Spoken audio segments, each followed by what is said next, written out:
ಆಕಾಶವಾಣಿ ಧಾರವಾಡ.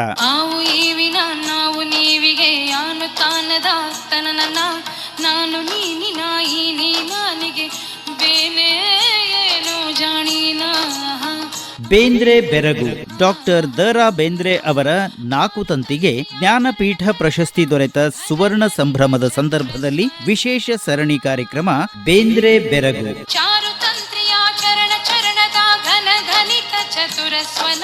ಪರಿಕಲ್ಪನೆ ಹಾಗೂ ಪ್ರಸ್ತುತಿ ಮಂಜುಳಾ ಪುರಾಣಿಕ್.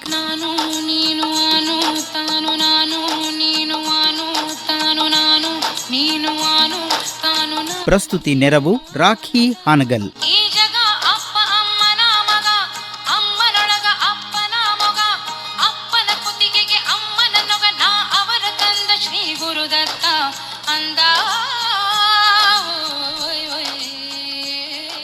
ಆತ್ಮೀಯ ಕೇಳುಗರಿಗೆಲ್ಲ ನಮಸ್ಕಾರ.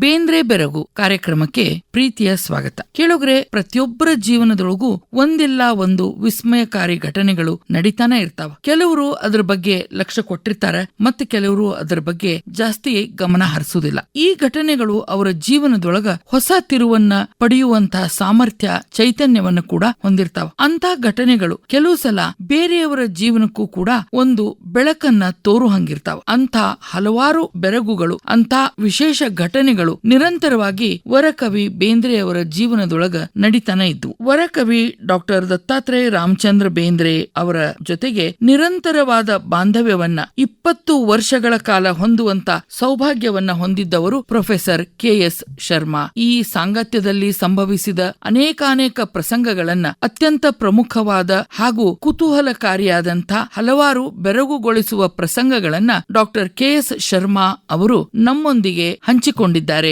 ಗುರುವರ್ಯ ಬೇಂದ್ರೆ ಹಾಗೂ ಆಪ್ತ ಶಿಷ್ಯ ಶರ್ಮಾ ಇವರ ಬಾಂಧವ್ಯದ ಘಟನಾವಳಿ, ಬೆರಗುಗೊಳಿಸುವ ಪ್ರಸಂಗಗಳ ವಿಶೇಷ ಸಂಚಿಕೆ ಇಂದಿನ ಬೇಂದ್ರೆ ಬೆರಗು.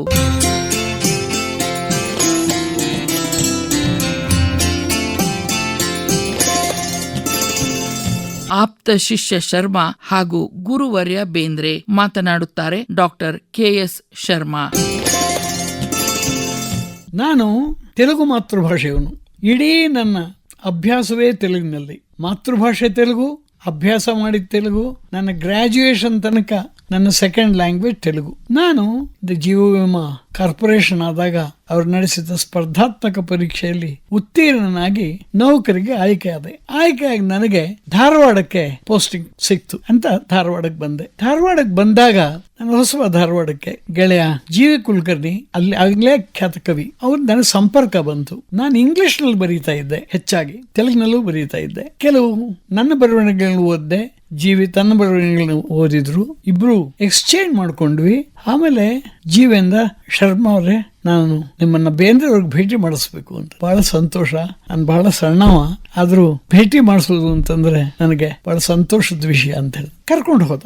ಹೌದು, ಬೇಂದ್ರೆ ಅವ್ರ ಮನೆಯಲ್ಲಿ ಇರ್ಲಿಲ್ಲ. ನನಗೆ ಒಂದು ರೀತಿಯಾಗಿ ನಿರಾಶೆ ಆಯ್ತು. ನಿರಾಶೆಯನ್ನು ವ್ಯಕ್ತಪಡಿಸಿದೆ. ಇಲ್ಲ, ನಂದೊಂದು ಕವನ ಸಂಗ್ರಹ ಪ್ರಕಟ ಆಗೋದಿದೆ. ಆ ಕವನ ಸಂಗ್ರಹ ಪ್ರಕಟಣೆ ನಿನ್ನ ಕೋಲಿಯಲ್ಲೇ ಮಾಡೋಣ. ದೊಡ್ಡ ಕೋಲಿ ಇತ್ತು ನಮ್ದು, ಅದ್ರಲ್ಲೇ ಮಾಡೋಣ. ಅದಕ್ಕೆ ನೀನೇನು ನಿರಾಶೆ ಪಟ್ಕೊಳ್ಳೋ ಅವಶ್ಯಕತೆ ಇಲ್ಲ. ಇಲ್ಲಿಗೆ ಕರ್ಕೊಂಡ್ಬರ್ತೀನಿ ಬೇಂದ್ರೆ ಅವ್ರನ್ನ. ನಾನು ಅದಕ್ಕೆ ಫಂಕ್ಷನ್ ಫಿಕ್ಸ್ ಆಯ್ತು. ಜಿ.ವಿ. ಅವರು ಬೇಂದ್ರೆ ಅವ್ರನ್ನ ಚೀಫ್ ಗೆಸ್ಟ್ ಅಂತ ಫಿಕ್ಸ್ ಮಾಡಿದ್ರು, ಕರ್ಕೊಂಡ್ಬಂದ್ರು. ಸರಿ, ಸ್ವಾಗತ ಮಾಡಿದೆ. ಪ್ರಾಸ್ತಾವಿಕ ಮಾತಾಡಬೇಕಾದ್ರೆ ಜೀವಿ ಹೇಳಿದ ಮಾತು ಬಹಳ ವಿಚಿತ್ರವಾಗಿ ಮಾತಾಡ್ಬಿಟ್ಟ. ನನಗೆ ಶಾಕ್ ಆಯ್ತು. ಏನಪ್ಪ ಹೀಗೆ ಮಾತಾಡ್ಬಿಟ್ನಲ್ಲ ಇವ ಅಂತ. ಏನ್ ಅನ್ಬೇಕು? ನಾನು ಶರ್ಮಾ ಅವ್ರನ್ನ ಭೇಟಿ ಮಾಡಿಸ್ಬೇಕು ಅಂತ ಅವ್ರ ಮನೆ ಕರ್ಕೊಂಡು ಹೋಗಿದ್ದೆ. ಅವತ್ತು ಬೇಂದ್ರೆ ಅವ್ರ ಮನೆಯಲ್ಲಿ ಇರ್ಲಿಲ್ಲ. ಶರ್ಮಾ ನಿರಾಶೆ ಪಟ್ಕೊಂಡ್ರು. ಈಗ ಬೇಂದ್ರೆ ಅವರೇ ಶರ್ಮಾ ಅವ್ರನ್ನ ಬಿಟ್ಟಾಗ್ಲಿಕ್ಕೆ ಅವ್ರ ಕೋಲಿಗೆ ಬರ್ಬೇಕಾಯ್ತು ಅಂದ್ಬಿಟ್ಟು ಶಾಕ್ ಆಯ್ತು. ಏನಪ್ಪ ಹಿಂಗೆ ಅಂದ್ಬಿಟ್ನಲ್ಲ ಇವ. ಸ್ವಲ್ಪ I was little worried also. ಸರಿ, ಬೇಂದ್ರೆ ಅವ್ರ ಮಾತು ಶುರು ಮಾಡಿದ್ರು.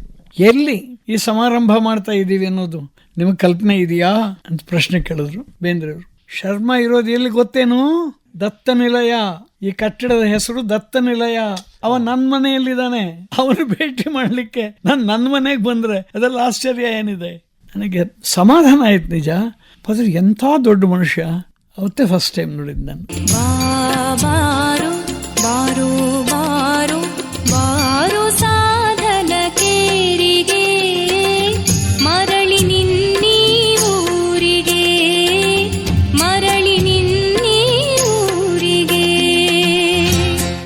ಬೇಂದ್ರೆ ಜ್ಞಾನಪೀಠ ಪ್ರಶಸ್ತಿ ಪ್ರಕಟ ಆಯ್ತು. ನಾನು ವಾಮನ್ ಬೇಂದ್ರೆ ಇಬ್ರು ಮಾತಾಡ್ಕೊಂಡು, ಇಲ್ಲ ಇದನ್ನ ನಾವು ವಿಶೇಷವಾಗಿ ಇದನ್ನ ಆಚರಣೆ ಮಾಡ್ಬೇಕು ಅಂದ್ರೆ ಏನ್ ಮಾಡ್ಬೇಕು. ರಾಘವೇಂದ್ರ ರಾಯರನ್ನ ಭೇಟಿಯಾದ್ವಿ, ನಮ್ಮ ಎಲ್ರಿಗೂ ಹಿರಿಯರು ಮತ್ತು ಖ್ಯಾತ ಆಂಗ್ಲ ಕವಿ ಭೇಟಿಯಾದ್ವಿ. ನೋಡಿ, ಜ್ಞಾನಪೀಠ ಪ್ರಶಸ್ತಿ ಬಂದಿದೆ, ಆದ್ರೆ ಈ ಕೃತಿ ಕನ್ನಡದಲ್ಲಿದೆ.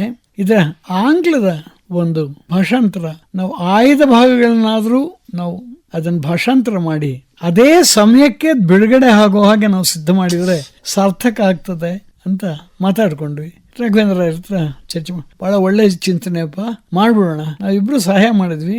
Main work was doctor Raghavendra Rouse 4 strings ಅಂತ ಸಿದ್ಧ ಮಾಡಿದ್ವಿ, ಪ್ರಿಂಟ್ ಮಾಡಿ ಅಷ್ಟೊತ್ತಿಗೆ ಬೇಂದ್ರೆ ಅವರು ಕುಟುಂಬ ಸಮೇತ ಪುಣೆಗೆ ಹೋಗಿದ್ರು. ಇಡೀ ಕುಟುಂಬ ಸದಸ್ಯರನ್ನು ಕರ್ಕೊಂಡು ಡೆಲ್ಲಿಗೆ ಹೋಗ್ಬೇಕು ಅನ್ನೋ ಉದ್ದೇಶದಿಂದ ನಾನು ಸಿದ್ಧ ಮಾಡಿಕೊಂಡು ಆ ಪ್ರಕಟಿತ ಕೃತಿಗಳನ್ನ ತಗೊಂಡು ಪುಣೆಗೆ ಹೋಗಿ ಕೊಟ್ಟು ಬಂದೆ. ಅದು ಅಲ್ಲಿ ಬಿಡುಗಡೆ ಆಯ್ತು.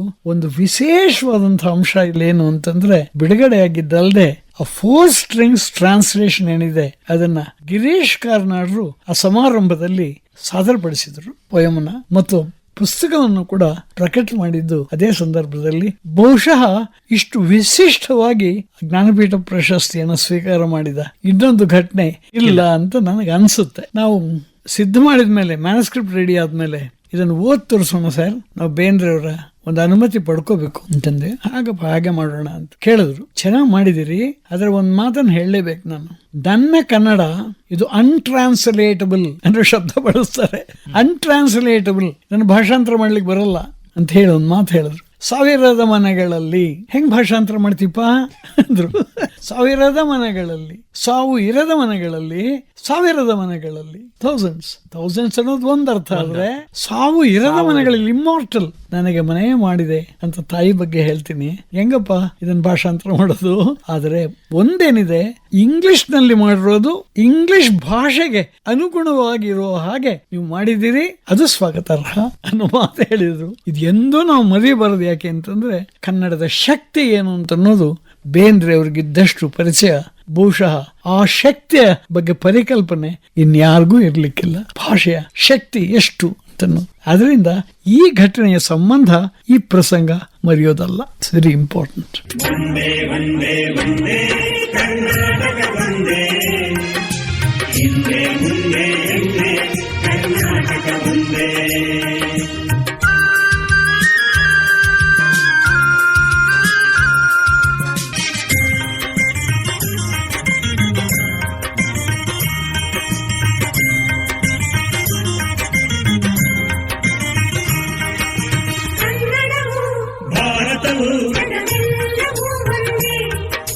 ತುಂಬಿದ ಕನ್ನಡ ಕುಲವನ್ನು ಹಿಂತರಿಯದ ಹೆರವರು ಅವರಿದ್ದರು ಒಂದೇ, ಇರದಿದ್ದರು ಒಂದೇ. ಜಯ ಜಯ ಜಯವೆಂದೇ, ವಂದೇ ವಂದೇ ವಂದೇ ಕರ್ನಾಟಕ ವಂದೇ. ಹಿಂದೆ ಮುಂದೆ ಎಂದೇ ಕರ್ನಾಟಕ ವಂದೇ. ವಂದೇ ವಂದೇ ವಂದೇ ಕರ್ನಾಟಕ ವಂದೇ. ಹಿಂದೆ ಮುಂದೆ ಎಂದೇ ಕರ್ನಾಟಕ ವಂದೇ. ಕರ್ನಾಟಕ ವಂದೇ, ಕರ್ನಾಟಕ ವಂದೇ. 70ನೇ ವರ್ಷಕ್ಕೆ ಶಿರಹಟ್ಟಿಯಲ್ಲಿ 70ನೇ ಒಂದು ಉತ್ಸವವನ್ನು ಮಾಡಬೇಕು ಅಂತ ಅನ್ನೋದು ನಿರ್ಣಯ ಮಾಡಿದ್ರು. ಆ ಸಮಾರಂಭಕ್ಕೆ ಆಗ ಮುಖ್ಯಮಂತ್ರಿಗಳಾಗಿದ್ದಂಥ ನಿಜಲಿಂಗಪ್ಪನವರು ಮತ್ತು ಮುಖ್ಯ ನ್ಯಾಯಮೂರ್ತಿಗಳಾಗಿದ್ದಂಥ ತುಕೋಡ್ರು ಮುಂತಾದವರೆಲ್ಲ ಭಾಗವಹಿಸಿದ್ರು. ಅವ್ರ ಜೊತೆಗೆ ವಿ.ಕೆ. ಗೋಕಾಕರು, ಶ್ರೀರಂಗರು, ಇಂಥ ರಮಶ್ರೀ ಮುಗುಳಿಯವರು, ಇವರೆಲ್ಲ ಭಾಗವಹಿಸಿದ್ರು. ನಾವು ಈ ಸಂದರ್ಭಕ್ಕೆ ವಿಶೇಷವಾಗಿ ಏನಾದ್ರು ನಮ್ಮ ಕೊಡುಗೆ ಅಂತ ನಾವು ಮಾಡಬೇಕು ಅಂತ ನಾನು ಬಾಳಣ್ಣ ಮಾತಾಡ್ಕೊಂಡ್ವಿ. ವೆಂಕಣ್ಣ ಮಣ್ಣೂರು ಮಕರಂದ ಅನ್ನೋ ಒಂದು ಮಾಸಿಕವನ್ನ ಪ್ರಕಟ ಮಾಡ್ತಿದ್ದ. ವೆಂಕಣ್ಣ ಬಂದು ಭೇಟಿಯಾಗಿ ನಾವು ಬೇಂದ್ರವ್ರನ್ನ ಭೇಟಿಯಾಗೋಣ, ಅವ್ರ ಅನುಮತಿ ತಗೊಂಡು ಅವ್ರ ಮೇಲೆ ಈ ಸಲ ವಿಶೇಷ ಕೃತಿಯನ್ನ ತಯಾರು ಮಾಡಿ ನಾವು ಈ ಸಮಾರಂಭದಲ್ಲೇ ಅದನ್ನು ಪ್ರಕಟ ಮಾಡೋ ಹಾಗೆ ಸಿದ್ಧ ಮಾಡೋಣ. ಆಯ್ತು, ಒಳ್ಳೇದಾಯ್ತು, ಕೇಳೋಣ ಬಾ ಅಂತಂದು ಕೂತ್ಕೊಂಡ್ವಿ. ಸಂತೋಷ ಆಯ್ತಪ್ಪ, ಮಾಡಿ, ಯಾವ ಪ್ಲಾನ್ ಮಾಡ್ತಿರೋ ಮಾಡಿ ಅಂತಂದ್ರು. ಬಹಳ ವಿಶಿಷ್ಟವಾದ ಪ್ರಸಂಗ ಇದು. ಇದಕ್ಕೆ 2 ಕಾರಣಗಳು ಹೇಳ್ತೇನೆ. ಒಂದು, ಮಕರಂದದ ಕೃತಿ ಏನ್ ತಂದಿದ್ದು ವಿಶೇಷ ಕೃತಿ, ಇದು ಬಹಳ ವಿಶೇಷವಾದಂತಹ ಕೃತಿ, ಬಹಳ ವಿಶಿಷ್ಟವಾಗಿ ಪ್ರಕಟವಾಗಿದೆ. ಇದು ಒಂದನೇ ಭಾಗ. ಎರಡನೇ ಭಾಗ ಆ ಸಂದರ್ಭಕ್ಕೆ ಅಂತಲೇ ನಾನು ಕೆಲವು ಪದ್ಯಗಳನ್ನು ಬರೆದು, ಅದರಲ್ಲಿ ಒಂದು ಪದ್ಯ 7-10 ಬಹಳ ಮಹತ್ವದ ಪದ್ಯ. ಅದು 7-10 ಯಾಕೆ ಮಹತ್ವದ ಪದ್ಯ ಇದು ಅಂತಂದ್ರೆ, ಇದರಲ್ಲಿ ಕೆಲವು ಸಾಲುಗಳನ್ನು ಓದ್ತೇನೆ. ಬೇಂದ್ರೆಯವರ ಸಾಂಖ್ಯವನ್ನ ಬಿಂಬಿಸುತ್ತೆ ಈ ಪದ್ಯ. ಬಹಳ ಕಷ್ಟ ಇದು, ಆದರೆ ಅಲ್ಲೇ ಬೇಂದ್ರೆಯವ್ರ ಮನೆಯಲ್ಲೇ ಕೂತು ಈ ಕೃತಿಯನ್ನು ನಾವು ಸಂಪಾದನೆ ಮಾಡಿದ್ವಿ. ವಾಮನ್ ಬೇಂದ್ರೆ, ನಾನು, ವೆಂಕಣ್ಣ 3 ಮಂದಿ ಇದಕ್ಕೆ ಕಾಂಟ್ರಿಬ್ಯೂಷನ್ಸ್ ಮಾಡಿದೀವಿ. ಬಹಳ ಮಹತ್ವದ ಕೃತಿ ಇದು. ನೋಡಿ, ಓ ಕವಿಯೇ, ವರ ಕವಿಯೇ, ದತ್ತ ಗುರುವರಮಣಿಯೇ, ಸ್ವೀಕರಿಸು ನನ್ನ ಈ ಶಬ್ದ ಪುಷ್ಪವನ್ನು. ರಾಗರಂಜಿತವಲ್ಲ, ಸೌರಭವೂ ಇದಕ್ಕಿಲ್ಲ, ಸೇರಲರ್ಹವೇ ನಿನ್ನ ಪಾದಕಮಲವನು ಅಂತ ಶುರುವಾಗಿ ವಿಶಿಷ್ಟವಾದ ಅಂಶ ಏನು ಇದರಲ್ಲಿ ಅಂದ್ರೆ, 70 ದಾಟಿರುವ ಪಾದಪದ್ಮಕ್ಕೆ ಎರಗಿ 7 ಪತ್ತರ ಗುಟ್ಟು ತಿಳಿಯಲಿಚ್ಛಿಸುವೆ. 10 ಪತ್ತಿಗೆ ವಿಪತ್ತು ಹತ್ತಿ ಬಂದಿರುವ ಜೀವ ಏನಿಹುದು 10ರಲ್ಲಿ ತಿಳಿಯಲಿಚ್ಛಿಸುವೆ. ಎಲ್ಲ ಮ್ಯಾಥಮೆಟಿಕ್ಸ್, ಎಲ್ಲ ಅಂಕಿ. 4ರಲ್ಲಿ ಹತ್ತಿಹುದು, 10 4ರಲ್ಲಿಹುದು, 1 10ರ ಮಧ್ಯೆ 7 ಇಹುದು, 7 ಮರ್ಮ ಓಂಕಾರದಲ್ಲಿಹುದು, ಜಗವೆಲ್ಲ ಈ ಗಣಿತ ಗುಣಿತದಲ್ಲಿಹುದು. ಎಲ್ಲ ಮ್ಯಾಥಮೆಟಿಕ್ಸ್. ಜೀವನದ ಕಾಗುಣಿತ, ಗಣಿತದ ಈ ಗುಣಿತ ಅರಿಯಲಾರದೆ ನಾನು ತಪಿಸುತ್ತಿರುವೆ.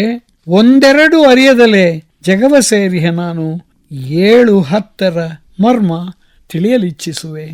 1 2 3 4 ಇದನ್ನು ನೋಡೋಣ, ಇದ ಕೂಡಿ ನೋಡಿದರೆ ಹತ್ತಿಹುದು ಅಣ್ಣ.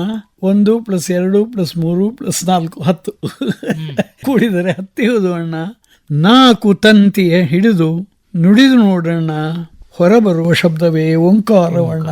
ಷಟ್ಚಕ್ರ ಗುಣಿಸಲು 1 × 2 × 3 × 4 × 5 × 6 ಷಟ್ಚಕ್ರ ಗುಣಿಸಲು 720. ಷಟ್ಚಕ್ರ ಗುಣಿಸಲು 620.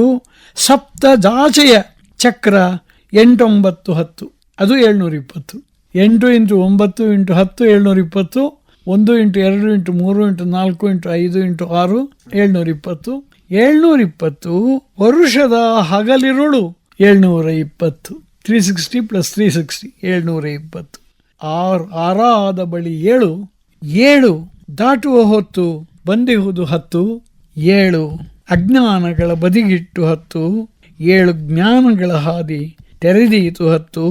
7 10 10ರ ಹಾದಿ 10. 10ರ ಹಾದಿ 10.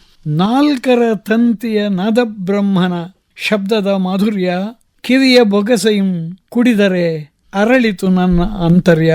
ಕತ್ತಲೆ ತೊಲಗಿತು, ಕಹಿ ಸಿಹಿಯಾಯಿತು, ರಸವೇ ಸೌಂದರ್ಯ, ಪಟ್ಟಿಹ ಹಾಡನು ಮಾಡಿದ ಅಮರನು ಕವಿವರ್ಯ.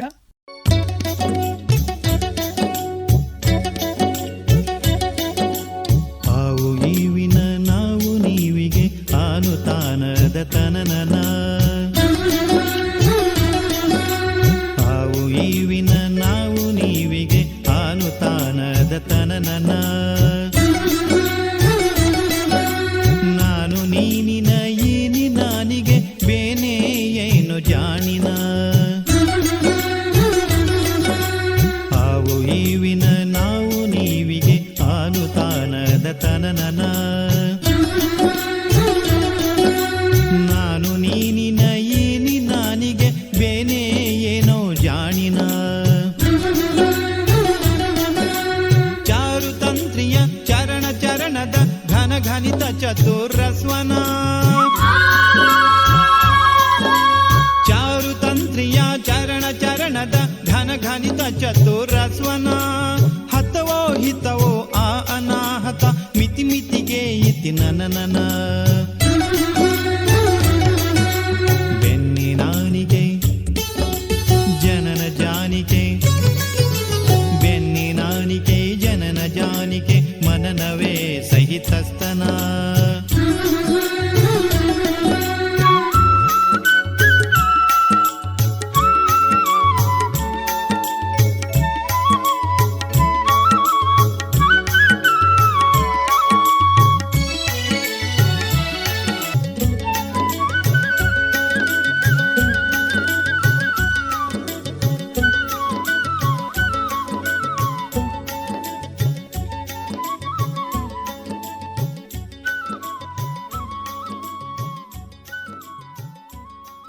ನಾನು ಬೇಂದ್ರೆಯವ್ರ ಬಗ್ಗೆ ಬರೆದ ಒಂದು ಕವನ, ಅನೇಕ ಕವನಗಳು ಬರ್ತಿದ್ದೇನೆ, ಅದರಲ್ಲಿ ಒಂದು ಕವನ ನನ್ನ ದೃಷ್ಟಿಯಲ್ಲಿ ಬಹಳ ಮಹತ್ವದ ಕವನ ಅಂತ ಆ ಕವನವನ್ನು ಸಾದರಪಡಿಸ ಬಯಸ್ತೇನೆ.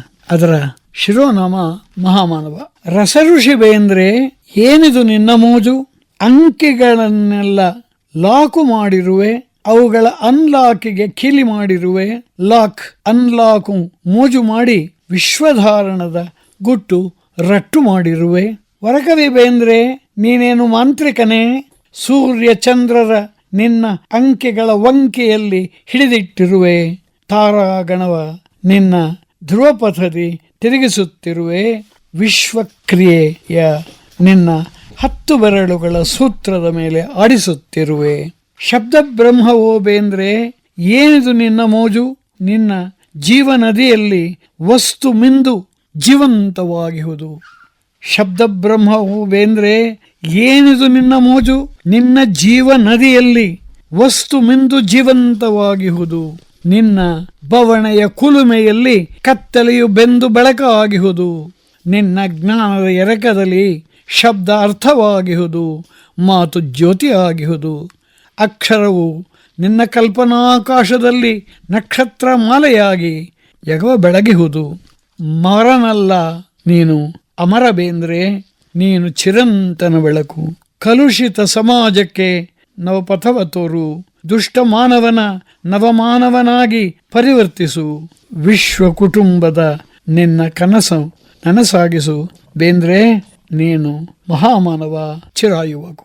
ನಂದು ಗುರುವರ್ಯ ಬೇಂದ್ರೆ ಅವ್ರದ್ದು ಸಂಬಂಧ 2 ದಶಕಗಳಿಗಿಂತ ಜಾಸ್ತಿ. Almost from 1968 to 1981. 81ನಲ್ಲಿ ತೀರ್ಕೊಂಡಿದ್ದವರು. ಇಷ್ಟೂ ವರ್ಷ ನನ್ನ ಅವರ ಬಾಂಧವ್ಯ ಇತ್ತು. ಶಾಂತಿ ರಸ ಪ್ರೀತಿಯಿಂದ ಮೈದೋರ್ಬೇಕು.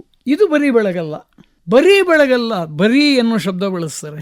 ಅಂದರೆ ದಿನ ಬೆಳಗಾಗ್ತದೆ, ಅದು ದಿನ ಆಗೋ ಬೆಳಗದು. ಆದರೆ ಈ ಬೆಳಗೇನಿದೆ ಶಾಂತಿ ರಸ ಪ್ರೀತಿಯಿಂದ ಮೈದೋರೋದು, ಇದು ಬರೀ ಬೆಳಗಲ್ಲ. ಇಲ್ಲಿ ಇಡೀ ಫಿಲಾಸಫಿ ಏನಿದೆ ಬೇಂದ್ರೆ ಅವರ ಅತ್ಯಂತ ಪ್ರಾಥಮಿಕ ಕವನಗಳಲ್ಲಿ ಒಂದಿದು, written way back in 1920s. ಈ ಕವನದ ಮಹತ್ವ ಏನು ಅಂತಂದ್ರೆ, ಇವರಿಗೆ ಶಾಂತಿ ರಸ ಪ್ರೀತಿಯಿಂದ ಮೈದೋರ್ಬೇಕು. ಅಂದ್ರೆ ಪೀಸ್ ಎಲ್ಲಿಂದ ಬರಬೇಕು? ಈ ಪೀಸು ಪ್ರೀತಿಯಿಂದ ಬರಬೇಕು. ಈಗ ನೋಡಿ, this was return way back in 20s. That is the period of the second world war. ಯುದ್ಧ ಡಾಮಿನೆಂಟ್ ಇದ್ದ ಪೀರಿಯಡ್ ಅಲ್ಲಿ ಬರೆದಂಥ ಒಂದು ಕವನ ಇದು. ಇಲ್ಲಿ ಅವ್ರಿಗೇನು ಮಹತ್ವದ್ದು ಅಂತಂದ್ರೆ, ಯುದ್ಧದಿಂದ ಶಾಂತಿ, ಪ್ರೀತಿಯಿಂದ ಶಾಂತಿ, ಎರಡಕ್ಕೂ ಅಜಗಜಾಂತರ ವ್ಯತ್ಯಾಸ. ಪ್ರೀತಿಯಿಂದ ಶಾಂತಿ ಬರಬೇಕೆ ಹೊರತು ಯುದ್ಧದಿಂದ ಅಲ್ಲ. ಇದು ಅರ್ಲಿಯೆಸ್ಟ್ ಪೋಯಮ್ ಇದು. ಆಮೇಲೆ 1981 ಅವರು ತೀರ್ಕೊಂಡಿದ್ದು. ತೀರ್ಕೊಳ್ಳೋಕ್ಕಿಂತ ಮೊದಲು ಬರೆದ one of the last poems is ಇದು ಬರೀ ಬೆಳಗಲ್ಲೋ ಅಣ್ಣ ಅಂತ ಟೈಟ್ಲು. ಎಷ್ಟು ಮಹತ್ವದ ಪೋಯಮ್ ಅಂತಂದರೆ, ಅಂದರೆ ಬೇಂದ್ರೆ ಅವರ ಫಿಲಾಸಫಿ ಆಫ್ ಲೈಫ್ ಎಷ್ಟು ಮಹತ್ವದ್ದು ಅಂತಂದರೆ, ಈಗ ನೋಡಿ, ಶಾಂತಿಯಿಂದ ಪ್ರಾರಂಭ ಮಾಡ್ತಾರೆ. ಶಾಂತಿ ರಸ ಪ್ರೀತಿಯಿಂದ ಮೈದೋರಿತಣ್ಣ, ಇದು ಬರೀ ಬೆಳಗಲ್ಲೋ ಅಣ್ಣ ಅಂತ ಪ್ರಾರಂಭ ಮಾಡೋರು ಈ ಶಾಂತಿಯ ತತ್ವವನ್ನು ಜೀವನದ ಕೊನೆಯವರೆಗೂ ಅದನ್ನು ಚಿಂತನೆ ಮಾಡ್ತಾನೆ ಇರ್ತಾರೆ. ಕೊನೆ ಪದ್ಯ ಆಲ್ಮೋಸ್ಟ್ ಇದು ಬರೀ ಬೆಳಗಲ್ಲೋ ಅಣ್ಣ ಅಂತ ಟೈಟಲ್ ಕೊಡ್ತಾರೆ. ಅದು ಪ್ರಾರಂಭ ಹೇಗಾಗುತ್ತೆ ಅಂತಂದರೆ ವೆರಿ ಇಂಟ್ರೆಸ್ಟಿಂಗ್. 4 ಬಣ್ಣ, 4 ರಕ್ತ, 4 ದಿಕ್ಕು, ನಾಕಾಗಿಟ್ಟು ಅಂತ ಶುರು ಮಾಡ್ತಾರೆ. ಇವುಗಳು ಎಲ್ಲಿಡ್ಬೇಕಂತೆ? ನಾಕಾಗಿಡ್ಬೇಕಂತೆ, ಊರು ಹೊರಗಿಟ್ಟು ಏಕಲೋಕ ಸ್ಥಾಪಿಸುವಂಥ ದಿಶೆಯಲ್ಲಿ ಕೆಲಸ ಮಾಡಬೇಕು ಅಂತ ಶುರು ಮಾಡ್ತಾರೆ. ಹೇಗೆ ಕಂಟಿನ್ಯೂ ಆಗುತ್ತೆ ಇದು ಅಂತಂದರೆ ಬಹಳ ಇಂಟ್ರೆಸ್ಟಿಂಗ್ ಕಂಟಿನ್ಯೂಷನ್ ಇದು. ಹುಬ್ಬಳ್ಳಿ ಧಾರವಾಡ ಒಂದು ಮಾಡಲಾರದ ನಾವು ಕರ್ನಾಟಕಕ್ಕೆ ಬೆಂಗಳೂರಿಗೆ ಬುದ್ಧಿ ಹೇಳಲಾದೀತೆ ಕ್ವೆಶ್ಚನ್ ಮಾರ್ಕ್ ಹಾಕಿ ಕಂಟಿನ್ಯೂ ಮಾಡ್ತಾರೆ. ಏನು ಹೆಂಗೆ ಕಂಟಿನ್ಯೂ ಆಗುತ್ತೆ ಅಂತಂದರೆ, ದಕ್ಷಿಣ ಭಾರತ ಉತ್ತರ ಭಾರತ ಎರಡು ಒಂದಾಗಿ ಏಕ ಆಡಳಿತ ಆಗಬೇಕು. ಇದು ಕಾಮನ್ವೆಲ್ತ್ಗೆ ಬೀಜಪ್ರಾಯವಾದೀತು. ಈ ಕೆಲಸ ಆದರೆ ಕಾಮನ್ವೆಲ್ತ್ಗೆ ಬೀಜಪ್ರಾಯವಾದೀತು ಅಂದು ನೆಕ್ಸ್ಟ್ ಸ್ಟ್ಯಾನ್ಸ ಏನು ಅಂತಂದರೆ very important, one world state. ನೋಡಿ, ಒನ್ ವರ್ಲ್ಡ್ ಸ್ಟೇಟ್ ಅಂದರೆ ಫೆಡರೇಷನ್ ಆಫ್ ಫ್ರೀ ನೇಷನ್ಸ್, ಇದು ಸ್ಥಾಪನೆಯಾಗಲೇಬೇಕು, ಖಂಡಿತ ಆಗುತ್ತದೆ. ಇದು ಬೇಂದ್ರೆ ಭವಿಷ್ಯವಾಣಿ.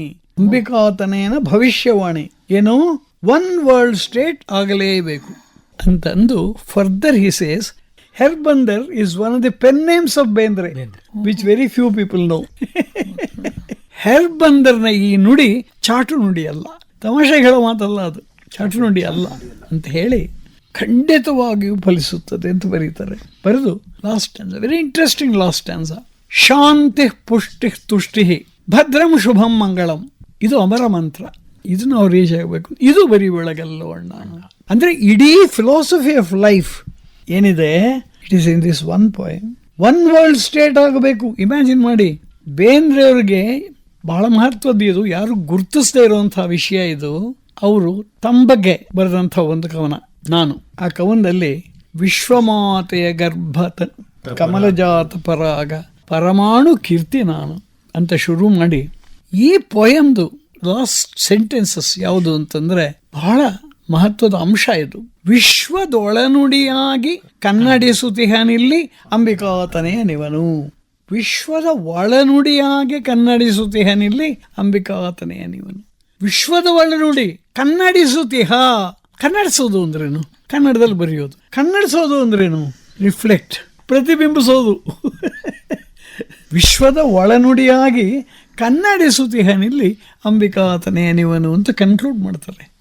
ಯಾಕೆ ಹೇಳ್ತಾ ಇದ್ದೀನಿ ಅಂತಂದರೆ, ಬೇಂದ್ರೆ ಅವ್ರದ್ದು ವಿಶ್ವದೃಷ್ಟಿ. ಈ ಫಿಲಾಸಫಿ ನಾವು ಅರ್ಥ ಮಾಡ್ಕೊಳ್ಳದೆ ಹೋಯ್ತು ಅಂತಂದರೆ ಬೇಂದ್ರೆ ಅವ್ರನ್ನ ಅರ್ಥ ಮಾಡ್ಕೊಂಡಕ್ಕಾಗೋದಿಲ್ಲ. ಬೇಂದ್ರೆ ಅವರ ಸಿದ್ಧಾಂತನೇ ವಿಶ್ವಮಾನವತೆ, ನವಮಾನವತೆ. ಇದು ಇಲ್ಲಿ ಪ್ರಿಡಿಕ್ಟ್ ಮಾಡ್ತಾರೆ. ವಿಶ್ವಮಾತೆಯ ಗರ್ಭ ಕಮಲ ಜಾತ ಪರಾಗ ಪರಮಾಣು ಕೀರ್ತಿ ನಾನು. ಭೂಮಿ ತಾಯಿಯ ಮೈಯ ಹಿಡಿ ಮಣ್ಣ ಗುಡಿಗಟ್ಟಿ ನಿಂತಂತ ಮೂರ್ತಿ ನಾನು. ವಿಶ್ವಮಾತೆಯ ಗರ್ಭ ಕಮಲ ಜಾತ ಪರಾಗ ಪರಮಾಣು ಕೀರ್ತಿ ನಾನು.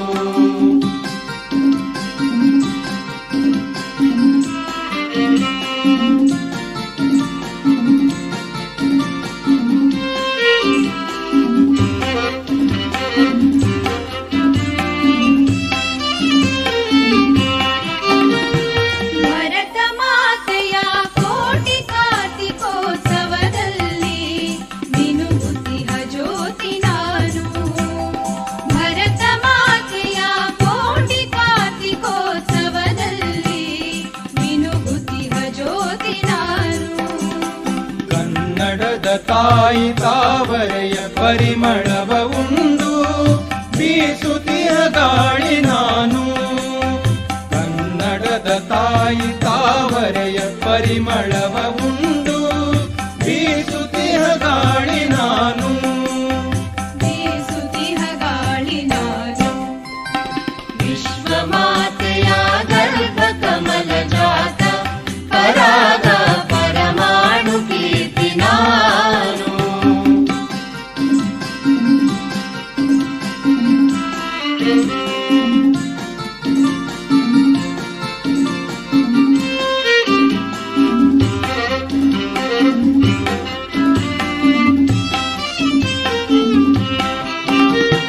ನನ್ನ ತಾಯಿಯ ಹಾಲು ನೆತ್ತರವ ಕುಡಿದಂತ ಜೀವಂತ ಮಮತೆ ನಾನು. ನನ್ನ ತಾಯಿಯ ಹಾಲು ನೆತ್ತರವ ಕುಡಿದಂತ ಜೀವಂತ ಮಮತೆ ನಾನು.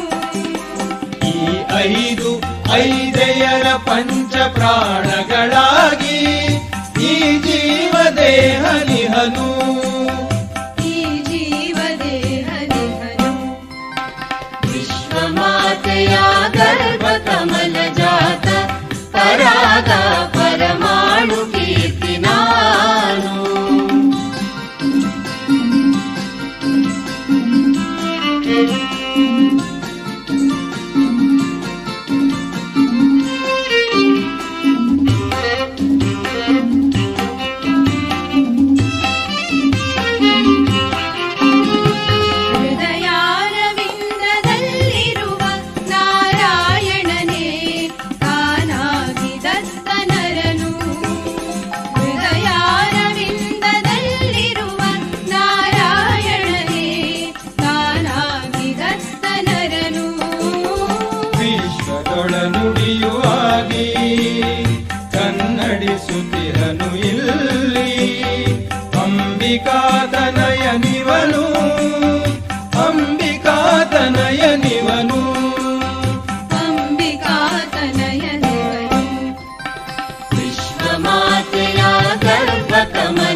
ನಾನು.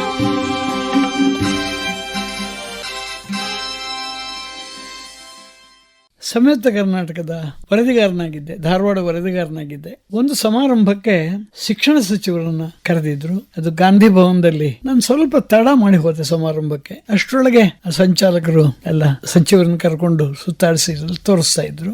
ಗಡ್ಡ ಬಿಟ್ಟಿದ್ದೆ. ನಾನು ನೋಡಿ ಶಿಕ್ಷಣ ಸಚಿವರು ರಂಗನಾಥರು ನನಗೆ ಬಹಳ ಆತ್ಮೀಯರು. ಏನ್ ಶರ್ಮಾ, ಗಡ್ಡ ಬಿಟ್ಬಿಟ್ಟು ಒಳ್ಳೆ ಹುಚ್ಚನಂಗ್ ಕಾಣಿಸ್ತೀಯಲ್ಲ.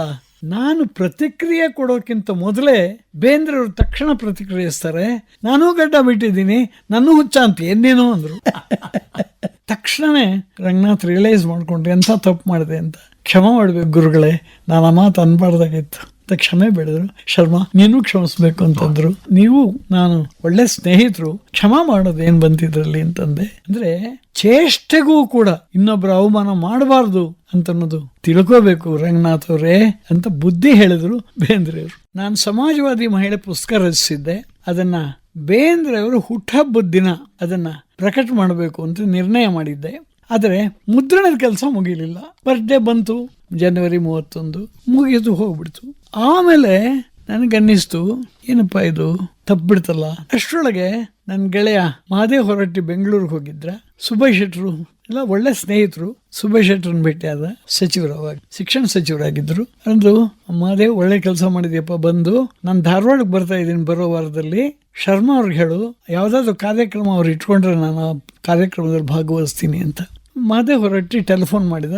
ಸುಭಾಷ್ ಶೆಟ್ಟರು ಕೊಟ್ಟು, ಶರ್ಮಾ ಅವರೇ ಬರ್ತಾ ಇದ್ದೀನಿ ನಾನು ಧಾರವಾಡಕ್ಕೆ, ಇಂಥ ತಾರೀಖ್ ಬರ್ತಾ ಇದ್ದೀನಿ, ನೀವು ಯಾವ್ದಾದ್ರು ಕಾರ್ಯಕ್ರಮ ಇಟ್ಕೊಳ್ಳಿ, ನಾನು 3 ತಾಸು ನಿಮ್ಮ ಸಲುವಾಗಿ.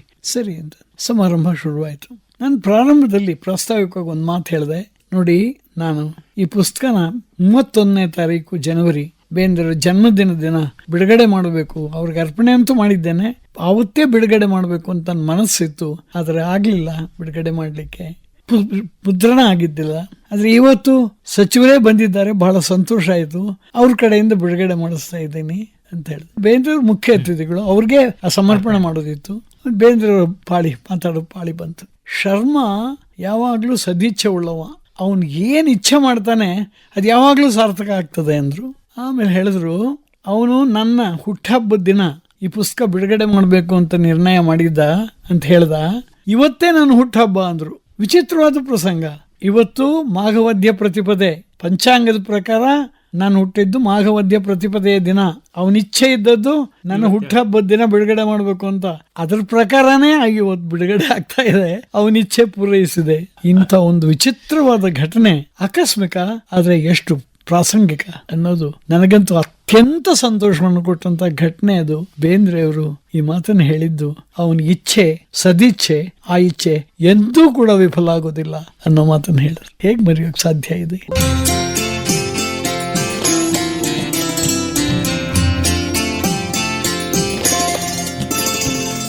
ಆಪ್ತ ಶಿಷ್ಯ ಶರ್ಮಾ ಹಾಗೂ ಗುರುವರ್ಯ ಬೇಂದ್ರೆ ಇವರ ಬಾಂಧವ್ಯದ ಅಪರೂಪದ ಘಟನೆಗಳನ್ನ ಕೇಳಿದ್ರಿಯಲ್ಲ. ಇದರ ಮುಂದಿನ ಭಾಗವನ್ನ ಬರುವ ಮಂಗಳವಾರ ಬೆಳಿಗ್ಗೆ 10 ಗಂಟೆಗೆ ಬೇಂದ್ರೆ ಬೆರಗು ಕಾರ್ಯಕ್ರಮದಲ್ಲಿ ಪ್ರಸಾರ ಮಾಡುತ್ತೇವೆ. ನಮಸ್ಕಾರ.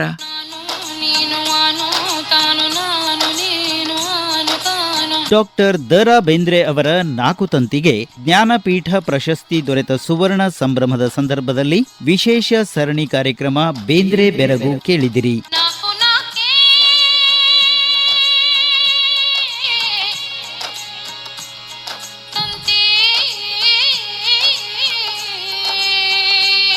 ಪರಿಕಲ್ಪನೆ ಹಾಗೂ ಪ್ರಸ್ತುತಿ ಮಂಜುಳಾ ಪುರಾಣಿಕ್.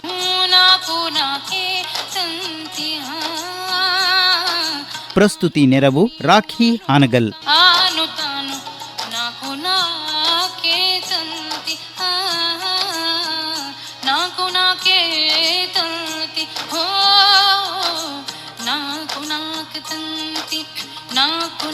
ತಂತಿ